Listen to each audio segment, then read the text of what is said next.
2002, a widely reported medical study rocked the world of millions of women over 40. Hormone replacement therapy, or HRT, used to treat the key symptoms of menopause like hot flashes, fatigue, memory, bone loss, all came to a screeching halt. The number of women taking HRT dropped more than 50% in a span of about 1 week because of that study, which was a very flawed study. A very flawed study, and women have been suffering ever since. Many women talking publicly about menopause can make you sound old, right? So dealing with symptoms like hot flashes and brain fog, particularly if you work or you're managed by younger colleagues, can make ageism a real concern and fear. Dr. Archelle Georgiou recently shared some statistics that encourages the need for this conversation at work. She says studies show women who are experiencing menopausal symptoms at work only have 38% presenteeism. So what does that mean?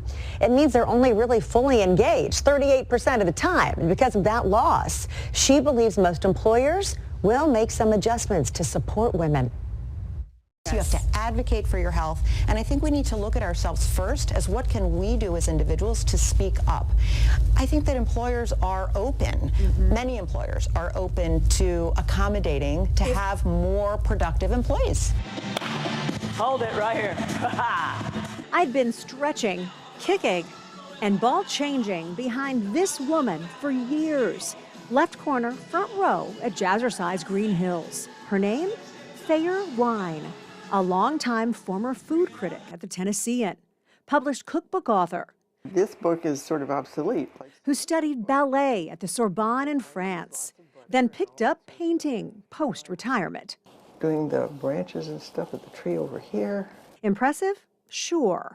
But what has fellow dance mates particularly jazzed is Thayer's age. I just turned 83. Yes, 83, and still doing push-ups.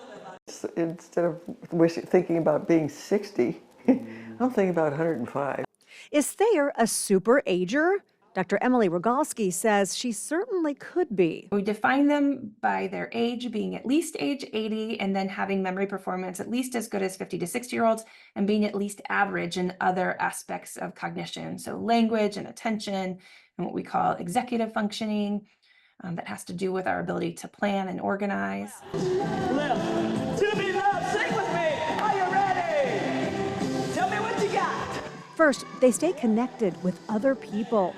If there was one thing that I would say is really important for one to do is it seems like social engagement is a really important factor, finding that social connectedness with others. They do things they like and find challenging. The best thing you can do for your brain is to exercise it, to stretch it, to keep it active. And the way that we do that is by doing new things. They embrace novel experiences, good conversations, volunteering, new ways to exercise. Especially if it's a little bit unpredictable and it's a slightly different class than you've gone to before.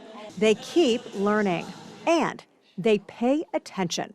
Attention is essential for memory. If you're not paying attention, it's impossible for you to retain that information. Paying attention to her body and keeping a routine, Thayer says, are working for her. Inspiring us super agers in training along the way. Look at this and look at this. How do you feel? Oh, I feel great.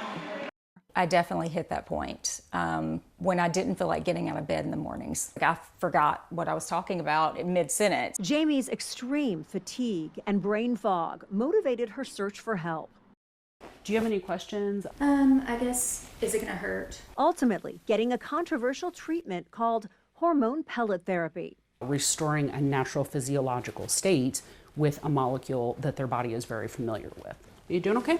Jennifer Heinrich is the physician's assistant who administers Jamie's treatment. And from now, here on out, it's just going to feel a little bit like pushing and pulling and tugging. Women have their hormone levels tested and can opt for a custom pellet based on their result. You feel a little pinch.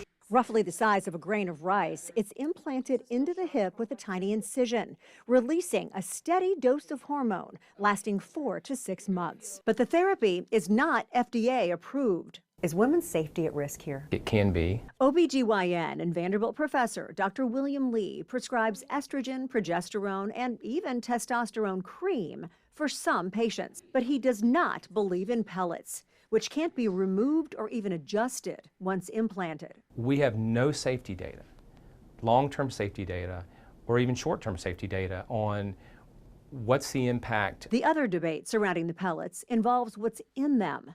More women are getting primarily testosterone in their treatments. When our testosterone is optimal, we have better energy, better motivation on your game. It obviously helps with libido. Testosterone is approved by the FDA for men.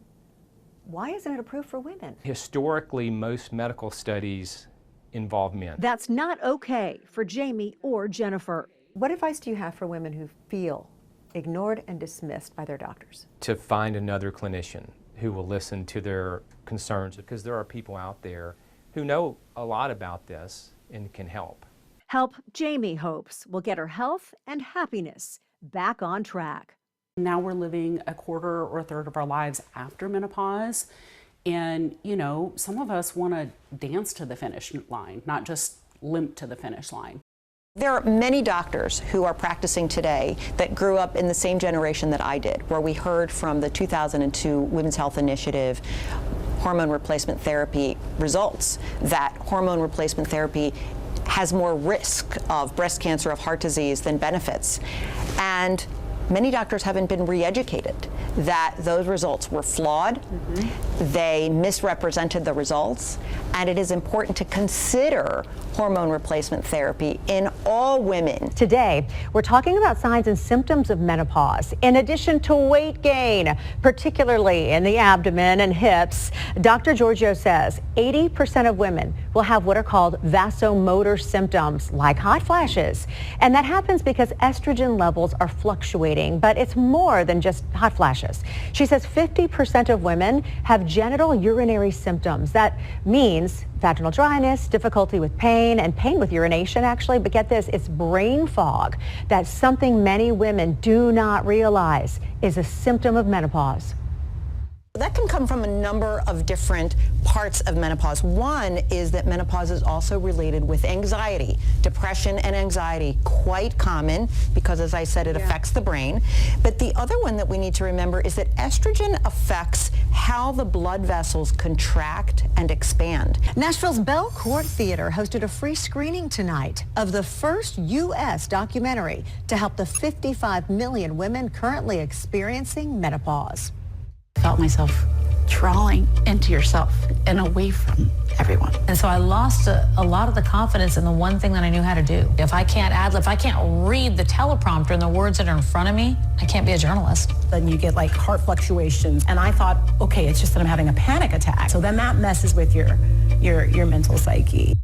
The M Factor, shedding the silence on menopause, highlights the physical and emotional impact of menopause. You can keep up with the conversation we're having online by joining my group. This is just a fun group I created, and then hundreds of you started joining it. It is called Are You There, God? It's Me, Menopause. And it is an awesome resource so far for getting your questions answered. And I'm posting all of the pertinent medical advice that's been well vetted on that page for you.